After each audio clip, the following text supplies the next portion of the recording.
कार्यक्रमाप्रसंगी उपस्थित असलेले आजचे प्रमुख पाहुणे, आजचे प्रमुख वक्ते सन्माननीय श्री अतिक शेख सर यांचं मी या दिवशी संयुक्त राष्ट्रसंघ जो आहे आपला युनो, या संयुक्त राष्ट्रसंघामध्ये राष्ट्रीय अल्पसंख्याक, वांशिक अल्पसंख्याक, धार्मिक अल्पसंख्याक, भाषिक अल्पसंख्याक यांच्या हक्काचा जाहीरनामा स्वीकृत करण्यात आला। आताच सन्माननीय अतिथी अतिक शेख सरांनी अल्पसंख्याक दिनाच्या बद्दल माहिती सांगितलेली आहे। तर काही विद्यार्थ्यांच्या मनामध्ये काही शंका असतील, काहींना प्रश्न असतील, तर ते काही विद्यार्थ्यांनी विचारले तरी चालतील। कोणाला काही प्रश्न आहेत त्या संदर्भात, काही शंका आहे कोणाला? अल्पसंख्याक दिनाच्या निमित्ताने व्याख्यान आयोजित करण्यात आलेलं होतं। या व्याख्यानासाठी अत्यंत सोप्या भाषेमध्ये अत्यंत चांगली अशी माहिती आजचे प्रमुख पाहुणे सन्माननीय अतिक शेख सर यांनी दिलेली आहे। त्याबद्दल मी विद्यालयाच्या वतीने त्यांचे मनपूर्वक आभार मानतो आणि विद्यालयाच्या सन्माननीय प्राचार्य सौ आहिरेचार मॅडम यांना विनंती करतो की त्यांना शाल आणि तसेच मालेगाव नगरपालिका असताना, आता महापालिका आहे पण पूर्वी नगरपालिका होती, या मालेगाव नगरपालिकेमध्ये 1991 ते 1996 या काळामध्ये शिक्षण मंडळात ते सदस्य म्हणून काम त्यांनी केलेलं आहे। तसेच त्यांचं एक वैशिष्ट्य म्हणजे सेवानिवृत्तीच्या काळामध्ये त्यांनी एक विशेष भरीव असं काम केलेलं आहे की यशवंतराव चव्हाण महाराष्ट्र मुक्त विद्यापीठ याच्या वतीने वेगवेगळ्या प्रकारचे प्रमाणपत्र अभ्यासक्रम राबवले जातात आणि जे शिक्षणाच्या प्रवाहात नाही, जे कामगार आहेत, मजूर आहेत, जे शाळेमध्ये गेलेले नाहीत, शिकलेले नाहीत, परंतु त्यांना काहीतरी कौशल्य त्यांच्याकडे आहे आणि या कौशल्यांसाठी वेगवेगळ्या प्रकारचे प्रमाणपत्र अभ्यासक्रम राबवले जातात। मग पॉवरलूम कामगार असतील, शिवण क्लास आणि मला एवढं मी वक्ता नाही आहे, आता वक्ता नसल्यामुळे मला शब्दरचना जी असते त्या मी क्लिनिकलमध्ये जॉब केलेला आहे, त्यामुळे शब्दरचना जी असते ते शिक्षकांना जास्त हे असतं। आता सरांनी फार मस्त बोलले, तर तसंच त्याप्रमाणे आजचा अल्पसंख्याक जो आपला हक्क आहे त्या अल्पसंख्याकांना शासनाने आर्टिकल 30 प्रमाणे त्यांना दिलेला आहे आणि त्यांचं पण जीवनमान राहणे उंचावणे हा त्यांचा उद्देश आहे आणि सर्व भारतीय नागरिक आपण एक आहोत या उद्देशाने आपण जाती द्वेष या भावना सर्व दूर ठेवून आपण प्रगत देश कसा होणार याच्याकडे लक्ष देऊन माझं दोन बोलून माझ्या एवढं भाषण संपवलं।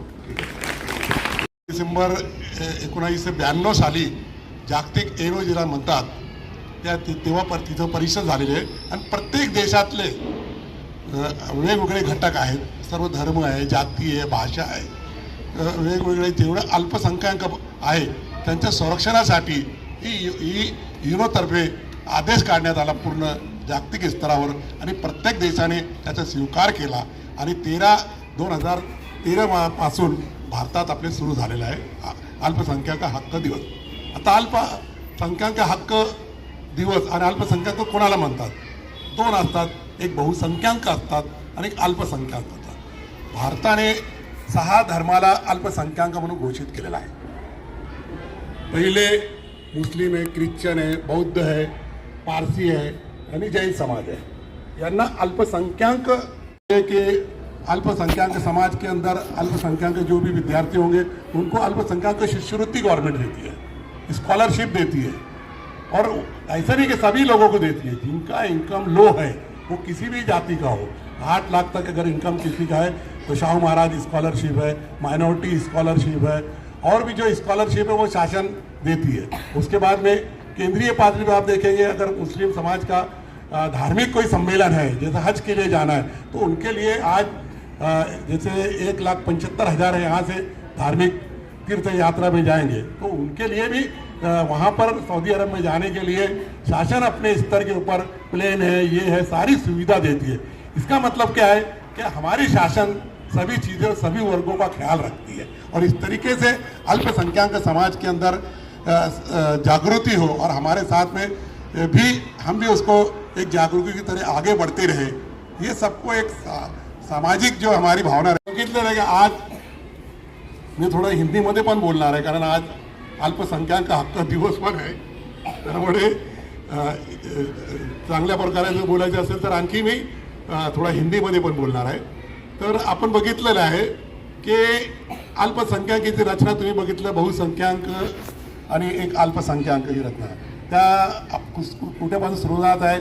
शिवाजी महाराजापासून आपण बघितलेलं आहे की सर्व धर्मीय हे घेऊन पूर्ण शासन करत होते ते. आणि त्यानंतर आपण जागतिक परिस्थितीने हे केलेलं आता आपण बघितलं इथं भारतामध्ये या 6 धर्म अल्पसंख्याक आहे.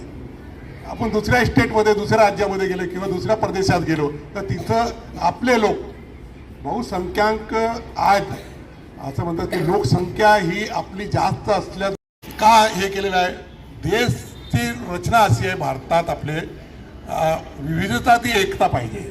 त्यामुळे सर्वांना घेऊन चालण्याची ती पद्धत आहे, जी प्रक्रिया आहे तर शासनाने करायलाच पाहिजे. आणि आपण बघितलं आहे की शिवाजी महाराजाच्या वेळी पण जेवढं अल्पसंख्याक होते त्यांच्या फौजमध्ये होते, त्यांचे शासनामध्ये होते आणि त्यांनी आपल्या त्यावेळचं महाराष्ट्र शिवाजी महाराजांनी सर्व चालवलं आहे. तर त्या धर्तीवर ही संकल्पना आपण दिलेली आहे भारताला, म्हणजे भारतने जगाला. आणि जगाने मग अल्पसंख्याक जेवढे लोक होते त्यांना शैक्षणिक दर्जा आहे, शैक्षणिक आर्टिकल 30 ही संविधानाने जे दिलेलं आहे त्या संविधाने आर्टिकल 30 नुसार आपल्या जे आपण ज्या धर्माचे आहोत त्यांची भाषा, त्यांची संस्कृती आणि त्यांना जे शिक्षण मिळावे त्यासाठी आपलं स्वतःचे ते शैक्षणिक शाळा उभारू शकतात आणि स्वतः ते चालू शकतात. आपण बघितलेलं आहे चांदवडमध्ये जर तुम्ही बघितलं तर जैन धर्मीय आहे. असं नाही फक्त पूर्ण जैन धर्म तिथं शिकत आहे. इथं मनसुरा कॉलेज असेल किंवा पुण्याला आदम कॅम्पस आहे, तिथं जर आपण बघितलं तर तिथं पण के विद्यापीठ भी जो होती है यशवंतराव चौहान मुक्त विद्यापीठ अगर आप देखें तो वहाँ भी उर्दू शुरू है. क्यों शुरू है उर्दू वहाँ पर? आज BA और मैं आपको बताता चलूँ कि मालेगांव शहर के अंदर अगर महाराष्ट्र में यशवंतराव चौहान मुक्त विद्यापीठ ने उर्दू अगर शुरू की है तो ये मालेगांव उसका बेस रहा है. और हमने जो पावर लूम के अंदर काम किए यहाँ पर जो मैकेनिकल लोग हैं आज ये सारे शिक्षण की परवाह में अपने काम की बुनियाद पे, अपने कौशल्य की बुनियाद के ऊपर आज वो प्रमाण पत्र धारक हो गए और आगे वो उच्च शिक्षण के परवाह में यूनिवर्सिटी विद्यापीठ ये सारी जो रहती है ये UGC के मार्फत चलती है. और UGC हम कॉलेज सीनियर कॉलेज के अंदर इनका प्रवेश हो जाता है. तो ये यशवंतराव चौहान मुक्त विद्यापीठ भाषा के अंदर उर्दू भाषा सिखाती है. क्यों? अपना हर वर्ग जो भारतीय नागरिक है उसको सब भाषा के ऊपर कमांड रहना चाहिए. घेतलं तो मागे राहिला. त्यामुळे सर्वांना विद्यार्थ्यांना माझा विनंती आहे की शिक्षणामुळे एवढं तुम्ही तरबेज व्हा की आज आपण जगामध्ये प्रत्येक देशामध्ये आपल्या लोकसंख्या जास्त असून सुद्धा आपण तिथं जाऊन आज आपलं वर्चस्व गाजू राहिलो. का? शिक्षण आपल्याकडे आहे. अमेरिका असो, जर्मन असो, माझी मुलगी स्वतः जर्मनीला गेलेली आता.